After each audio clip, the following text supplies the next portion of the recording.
Welcome back to Global War 1939. We're moving on to round four. So let's take a look at some of the action that has taken place. So for the Germans, they definitely went ahead and made their initial invasion into the Soviet Union, taking out four key territories. And their key, not as in strategic, is just that their added values equal out to be five, which is great considering we lost a $5 NO bonus by going to war with the Soviets. So this essentially replaces that income, which is fantastic because that's what you want. You don't want your income to ever go down. You always want it to increase. Even being stagnant and staying the same over a couple rounds is not ideal, but you'll certainly take that over losing income because the more money you have, the more units you have on the map.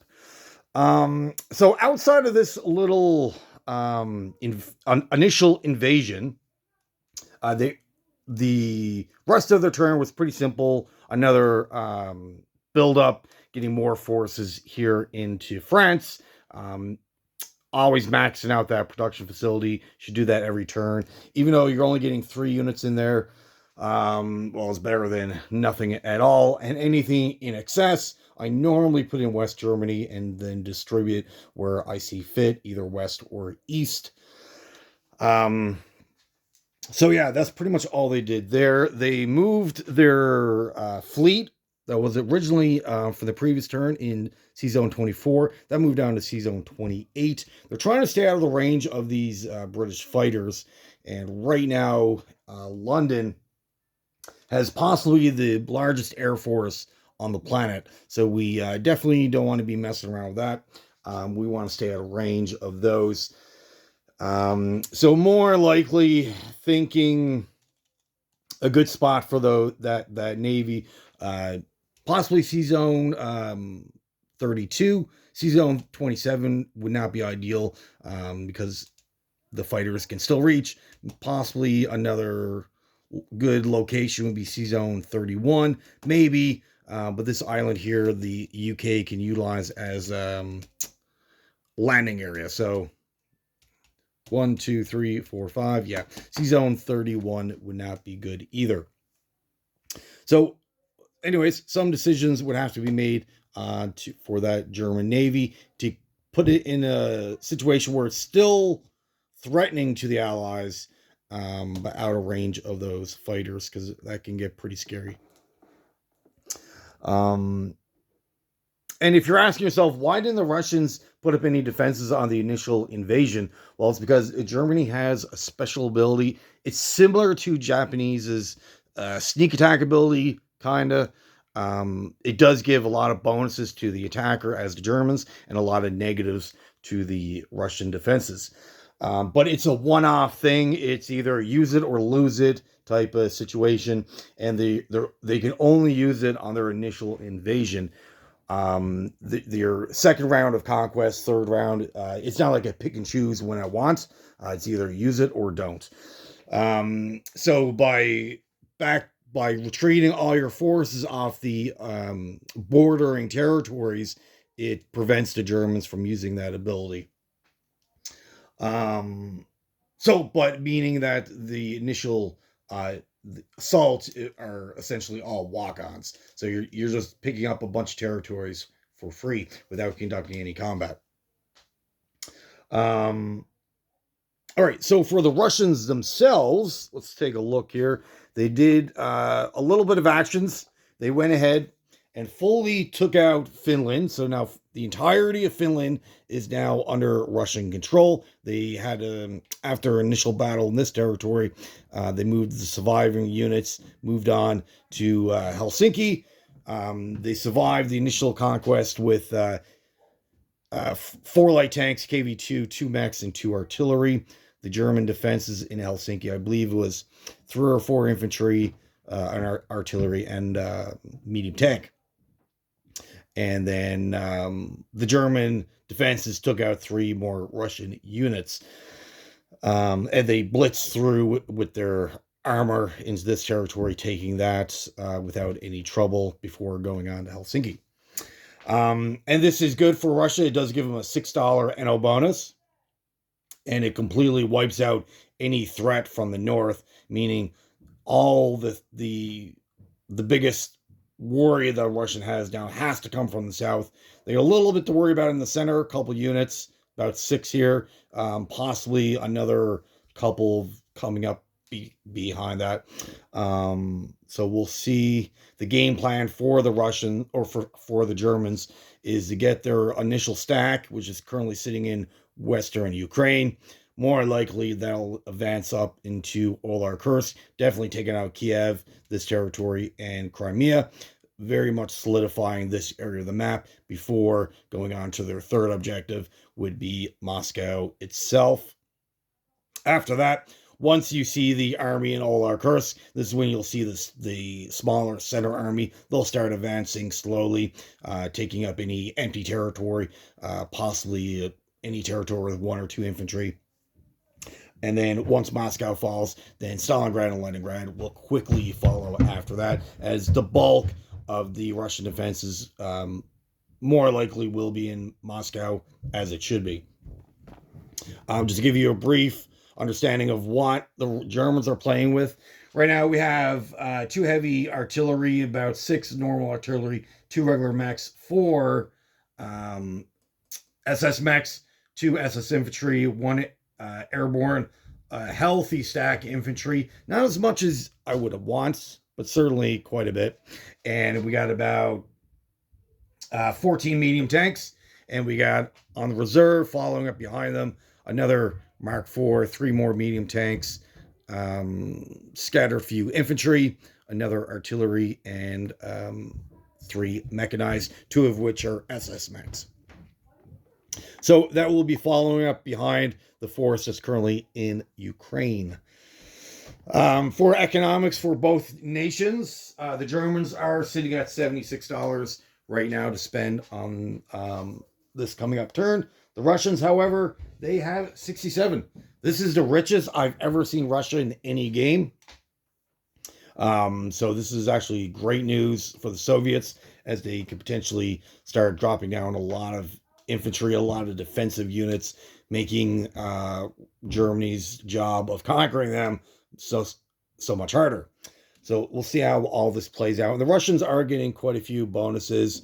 Helsinki is one. This up here, this is like a 50-50. And most of my games, it either goes really well for the Russians or they fail and get pushed back in their home country. So this game has definitely worked out well for the Russians. However, I can't see this being a long-term thing, because they do need all this armor very much in Moscow, so they'll start pulling us back, and they don't really have a lot of reserves to put more material in here.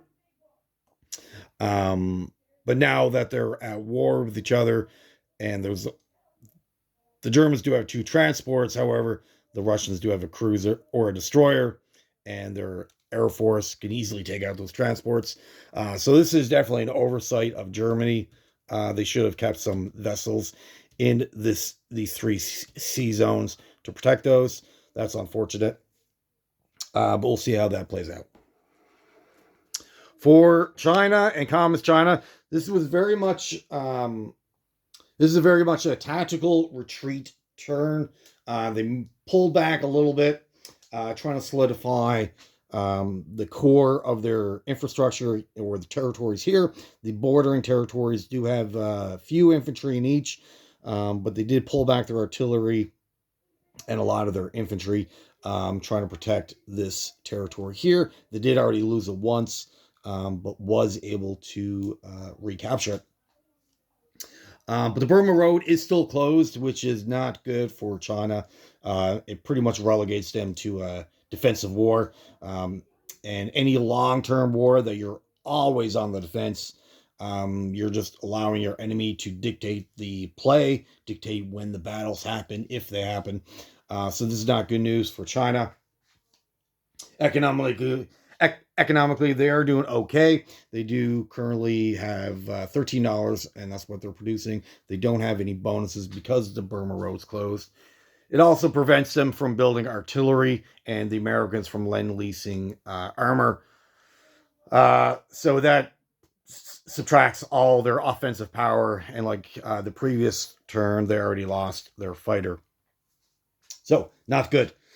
For Communist China, the Japanese came in and recaptured this territory, and Communist China losing out on their artillery. Now they're just stuck with the infantry, kind of built up. They're also in a defensive posture, just push back to their original territory. We'll see how the Japanese respond, possibly coming after this, maybe.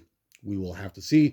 Economically, the Communist China are up to $5. They do have a $2 bonus because Russia is at war with Japan. So they'll be able to put down 1 infantry this turn, and then possibly 2 the following, and that will be probably how they play it out. 1 infantry the following turn, 2 infantry, so 3 every 2 turns, until they can acquire more territory, or if they're defeated. We will see.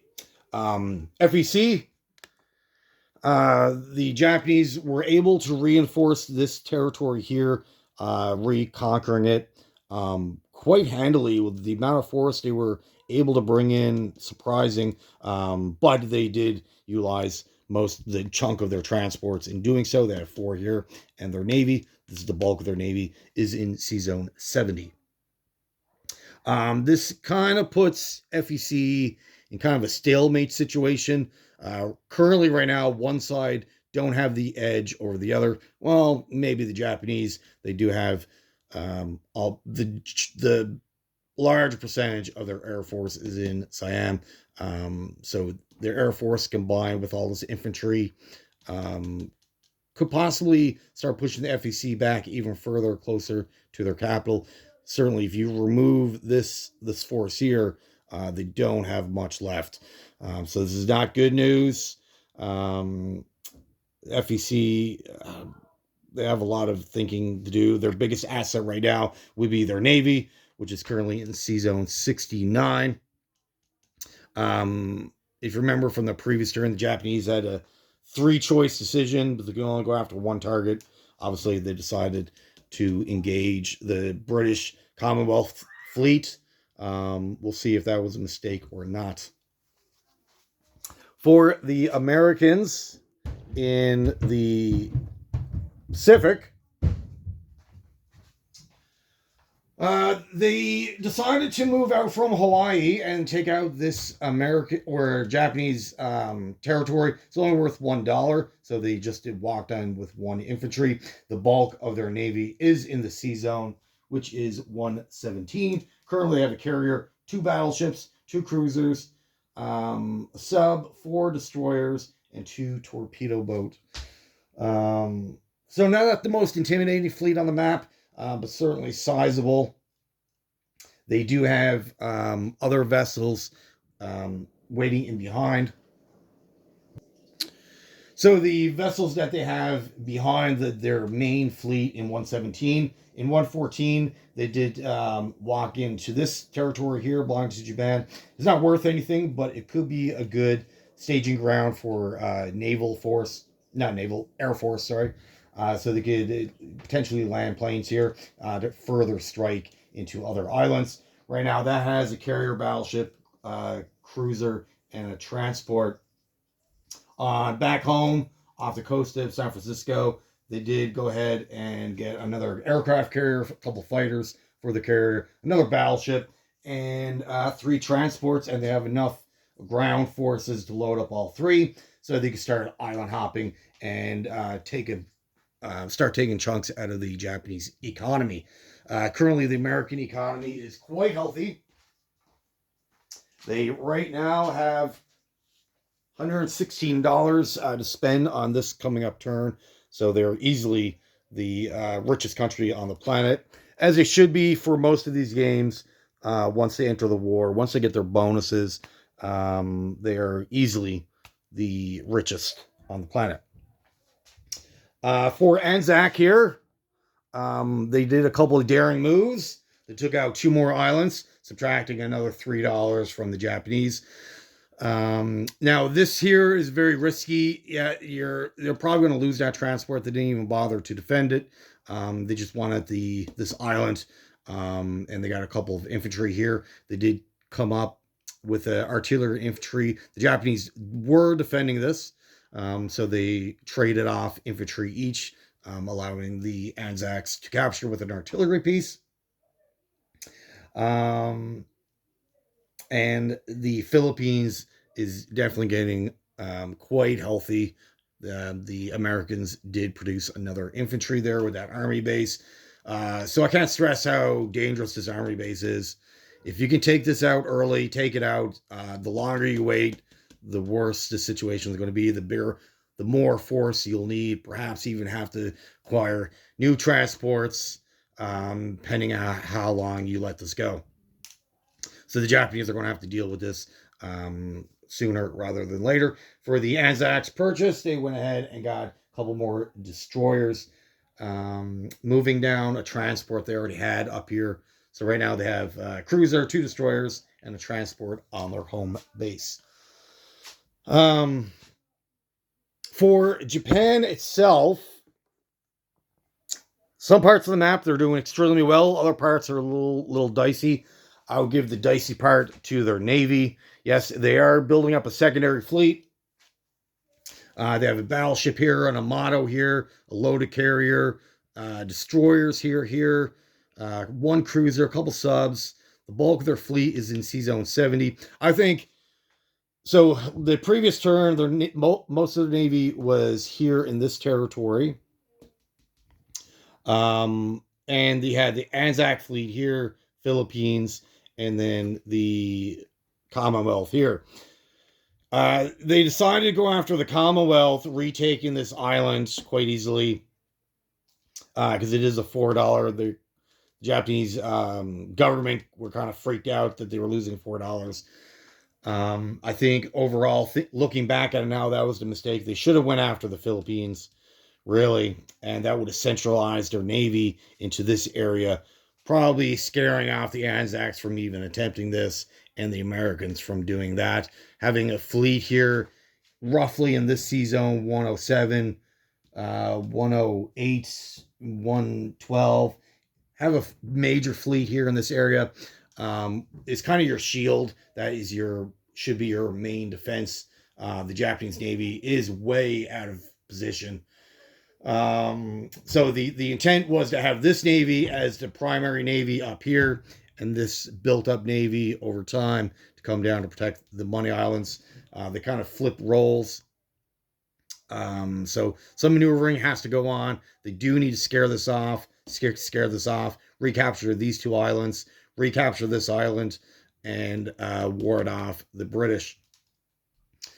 So definitely the Japanese Navy has a lot of work to do over the next couple turns. We'll see if they're able to accomplish their goals. They'll definitely have to engage in a couple of naval battles, and the trick to that is not get your Navy wiped out. On the land, this is where they're doing extremely better than their Navy.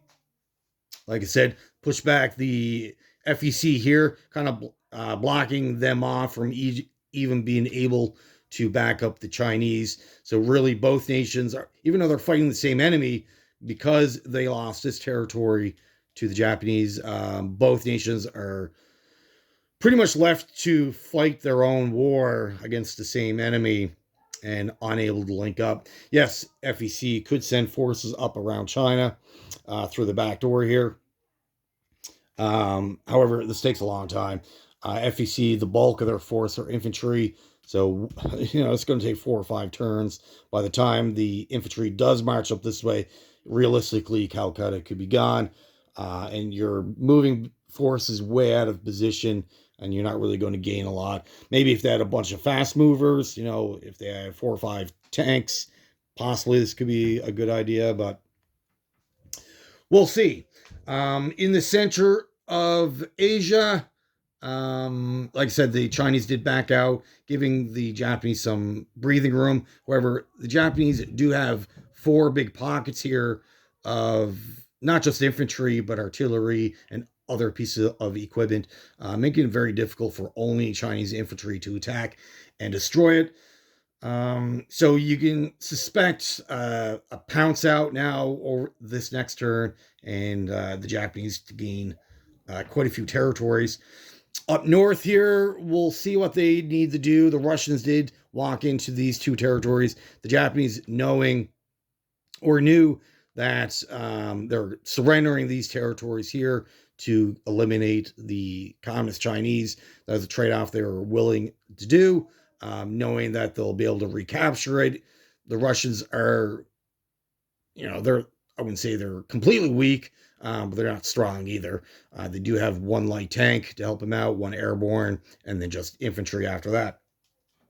But the problem with the Japanese has here is that because it's kind of behind the lines, they will have to back out. So this is one turn, two turns, three turns, giving room or breathing room for Communist China to do their thing, unless the Japanese decide to split their forces. We'll see how it goes. And they can't do any like fancy backdoor maneuvering. They could maybe with these two transports, but the bulk of them are down here in C Zone 70, so they're out of position to help out up here. And they don't have any infantry on their home island. It's all on the mainland. They didn't build home because they did decide to get fighters for their carrier that they built the previous turn on a model battleship and some heavier equipment to go into these facilities, and they completely maxed out Siam with that production facility as well. Economically, the Japanese are doing slightly worse than the Germans. They are at 71, so they're $5 behind economically than the Germans. Their bonuses is really what's making the Germans a lot of money, versus the Japanese are relying more on territorial acquisitions. For the Atlantic, seems pretty open and bare. We have a Canadian fleet up here in C Zone 21 and another Anglo fleet down in C Zone 35. As you can see, the forces that the British had in Africa, they had to use a chunk of it to recapture Gibraltar from the Italians, as they could not allow Gibraltar to stay in Axis hands for very long. So the counterattack worked out. They do lose a couple of infantry in the process, but they survive with a light tank and an artillery. We'll see what the Italians' response is. But the biggest story on this side of the map is now Brazil has aligned with the Americans, giving them a coastal battleship, another transport, 3 more infantry. So we'll see. So that's another country willing to go to war against the 3 Axis nations. The Americans did take advantage of the fact that when they do go to war, their transports do get a little bit cheaper. So they bought a few this turn and bought some more equipment over east, to potentially start landing in Europe. The biggest problem the Allies have, they need to get rid of this Navy before they can really go full on landings. But they need to build up the transports and do build a few more war vessels to take out that Navy. But they don't really have any big heavy hitters. They got a bunch of destroyers. So up here, so they got 2 subs, 2 cruisers, and the rest are transports down C Zone 35.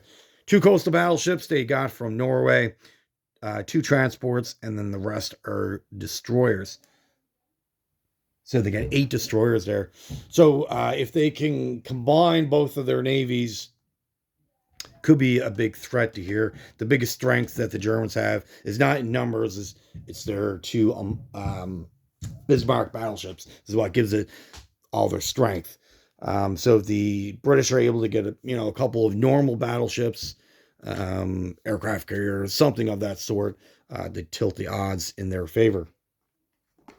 For Africa and Italy, like I already mentioned, Italy did lose Gibraltar, so they do need to respond to this. They could easily, on this coming up turn, they do have 2 infantry, and their entirety of their air force can hit Gibraltar.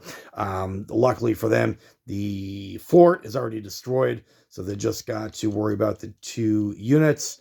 However, the problem with that, only going with 2 ground forces, what if both of these hit? Then they have to lose a fighter. That could get very expensive, but certainly worth going in there. They could also take the transports back home, get these 4 infantry that they just purchased, and make an assault that way. That would pretty much guarantee the win. However, then they got to kill a turn. They got to wait a turn because these transports are out of position to go back. They can't get to the sea zone and back all at once. It will have to be 1 and then 2. Other than that, the Italians just reinforced down in Alexandria, put some more material there, did build a medium tank, so that's the first one on the map. They lost all their other armor. They got another artillery piece and a mechanized, allowing that artillery piece to move around a little faster. And then, of course, maxing out their production of 5 in Africa and the rest going up in their home country. So the plan for these 4 infantry will eventually move down to here. The Italians will need definitely another transport, maybe 2 more parking here or here, and then they'll be at a moment's notice to be able to make a strike into Cairo when their Africa Corps is in position. Possibly this turn, maybe next turn, before they are able to do that. For the British in Africa, again, another buildup. They do have a blocking force in Lower Egypt of 2 infantry, and mech, and artillery. I would imagine most of this force will probably head to Cairo. These 4 infantry are going to be stationed in Syria and Transjordan to prevent any landings so they don't lose out on the Middle East income. So, because this is all vacant now, if they lose these 4, then there's nothing stopping from the Italians or the Germans from cleaning this up. So they got to be worried. This is a lot of money here. It's $5 bonus plus $5 for the territory. You don't want to swing over to the enemy side. Other than that, it's just to build up. The British are kind of waiting out to see what the Italians do. If the Italians come in, strike, and lose, that might be an opportunity for the British to make a counter-offensive of their own. It would be highly beneficial for the British if they can knock out that medium factory. But time will tell. All right, well, thank you for watching. And, the economics of Italy right now is 37. That will more likely drop this turn if they don't take out Gibraltar, because $3 of that 37 was Gibraltar plus the dollar that generates itself. So they could potentially drop in production. Overall economics, if you add up all the money for both sides right now, the Allies definitely are making way more than the Axis. It's just that a lot of their units, I wouldn't say are out of position. It's just the Axis are more centralized in pockets. The Allies definitely have more ground to cover, more places to defend. But right now, the Axis are making way less money. The richest country for the Axis would be the Germans at 76, and the Americans are well over 100. They're at 116. The combined Commonwealth right now, Canada's at 12. South Africa is at 4. India right now is at 18. Anzac is at 20, which is surprising. The Australians are making more money than the Indians, and South Africa is at 4. Of course, this is all income after bonuses. So UK Commonwealth is making quite a bit of money. Communist China currently has 5, like I said, and China itself has 1913. So we'll see how the rest of it plays out. Okay, well, again, thank you for watching and have yourself a great day.